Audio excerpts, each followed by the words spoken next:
হে everyone, আশা করি তোমরা সবাই খুব ভালো আছো আর আমিও ভালো আছি। জানো তো এই কদিন ভিডিও দেওয়া হয়নি, তার কারণ হচ্ছে আমার এক্সাম চলছিল, তার ওপর তো আবার রেজাল্টের টেনশন। যাই হোক, সব কিছু ভালোভাবেই পেরিয়ে গেছে।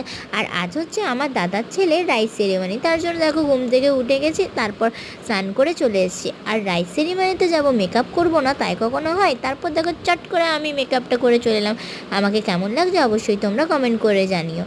তারপর তারপর দেখো আমরা হাঁটি হাঁটি পা পা করে সবাই চলে গেলাম দাদাদের বাড়ি। তারপর যেয়ে দেখি এতটা ভিড়, কিছু বলার নেই, প্রচুর ভিড় ছিল। আমরা চলে গেলাম, আর সেরকম গরম লাগছিল, কিছু বলার নেই। তারপর দেখো বাবু এখানে হলদি সেরিমনির জন্য চুপচাপ বসেছিল, আর ও না একটুও কান্না করেনি, কারণ ওর একটু অনেক মজা লাগছে, অনেক মজা করেছে, অনেক এনজয় করেছে। সব কিছু তো আর ভিডিওর মধ্যে দেওয়া যায় না, তো চলো তারপরে চলে এসেছি আমরা খাবার খেতে। আর খাবার খাওয়ার পর আমরা খাওয়া দাওয়া হওয়ার পর আমরা নিচে একটু চলে গেলাম, তারপর সবার সাথে আবার মজা আনন্দ করলাম। এবার তো বাড়িতে যেতে হবে। তারপর দিদিয়া আর জিজুর সাথে আমিও বেরিয়ে পড়লাম একটু ঘুরু ঘুরু করতে। তো চলো গাইস, ভিডিওটা এই অবধি। ভালো লাগলে লাইক কমেন্ট শেয়ার করো। দেখা হচ্ছে নেক্সট মিনি ব্লগে।